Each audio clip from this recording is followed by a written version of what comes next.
+1 student. आज हम cooperative society के अंदर आपको बताने जा रहे हैं कोऑपरेटिव क्रेडिट सोसाइटी और कोऑपरेटिव हाउसिंग सोसाइटी। सबसे पहले बात हम करते हैं कोऑपरेटिव क्रेडिट सोसाइटी। ऐसी सोसाइटी जो जिनके पास फाइनेंस के बहुत लिमिटेड सोर्स होते हैं, वो लोग आम लोग इसके मेंबर बनते हैं। इसमें जो भी मेंबर अपने पैसे को कुछ समय के लिए इन्वेस्ट करना चाहता है, उसके पास एक्सेस मनी है, तो वो अपने पैसे को इस सोसाइटी में जमा करवा देते हैं। इन्हीं में से जिन मेंबर्स को पैसे की ज़रूरत होती है, वो इस पैसे को लोन के रूप में इस सोसाइटी से उधार लेते हैं। इस प्रकार से the person who are invested money, they can invest the money in this society and get interest for a particular period. जितने समय के लिए वो अपना पैसा रखना चाहते हैं, रख सकते हैं। उस समय के लिए उनको एक निश्चित रेट से ब्याज दिया जाता है और उनका पैसा बिल्कुल सेफ होता है। वो अपने पैसे को कभी भी विड्रॉ कर सकते हैं। बिल्कुल इसमें काम आपका बैंक की तरह होता है। जिस तरह आप बैंक में पैसे जमा कराते हैं और ज़रूरत पड़ने पर बैंक से पैसे निकालते हैं, तो ये सोसाइटी एक किस्म का बैंकिंग का काम करती है।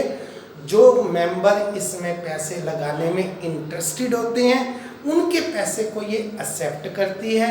और जो मेंबर पैसे लोन के रूप में कुछ समय के लिए अपने बिजनेस के लिए, अपने दूसरे पर्पस के लिए लेने के लिए तैयार होते हैं, वो इस सोसाइटी से पैसा लेते हैं और वो लोन पर ब्याज देते हैं। उनसे ब्याज लेना और इन्वेस्टर को ब्याज देना, ये इस सोसाइटी का मेन उद्देश्य होता है। इसके अलावा ये कोऑपरेटिव सोसाइटी जो नॉन मेंबर होते हैं, उनके पैसे को भी एक्सेप्ट करते हैं और उनको भी लोन के रूप में प्रोवाइड करते हैं। फिर से वही बात आ जाती है कि फर्स्ट प्रायोरिटी अपने मेंबर्स को ही दी जाएगी। उसके बाद हमारी सेकंड होता है कि हम आम लोगों को दूसरी फैसिलिटीज़ प्रोवाइड करें। फर्स्ट नंबर पर हम अपने लोगों को सब सुविधाएं प्रोवाइड करते हैं।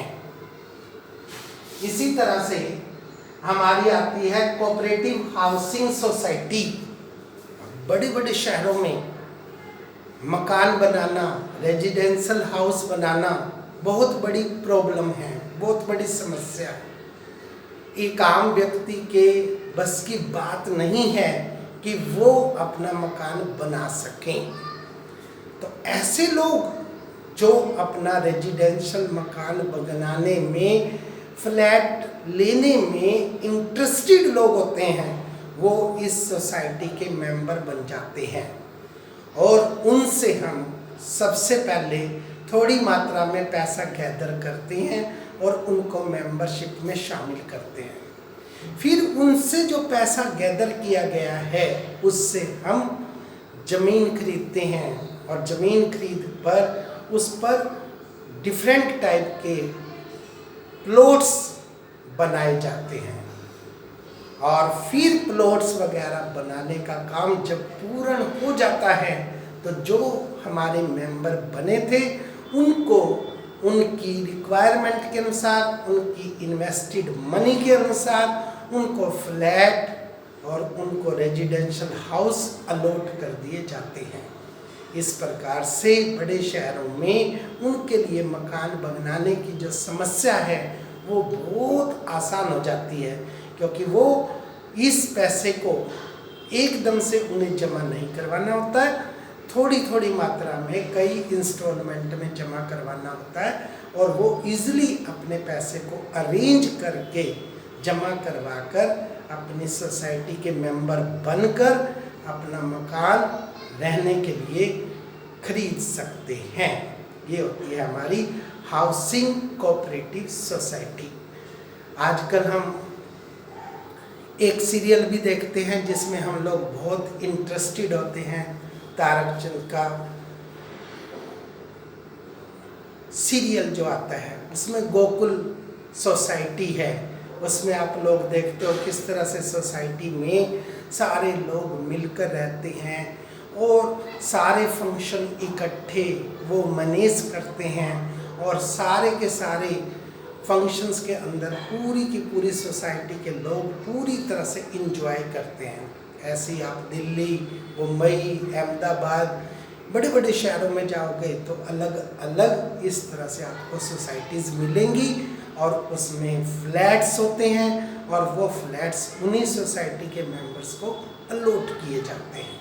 और तरह की भी सोसाइटी में सुविधाएं होती हैं, जैसे आपने इकट्ठा पूरा सोसाइटी का गार्डनर रख लिया, वो पूरे गार्डन की पूरी तरह से देखभाली करता है। रात को आपने चौकीदार रख लिया, वो पूरी तरह से आपके घरों की रखवाली करता है। और तरह के जो गाड़ी को सेटिंग करवाने वाले लोग होते हैं और लोग होते हैं साफ़ सफाई वाले, वो पूरी सोसाइटी के जो भी हमारे प्रोग्राम बनते हैं उसके अनुसार उसकी डिसीज़न लेकर उसको अरेंज किया जाता है। वो पूरा सोसाइटी में रहने का वो मज़ा उठा सकते हैं। इसको हम कहते हैं हाउसिंग कोऑपरेटिव सोसाइटी।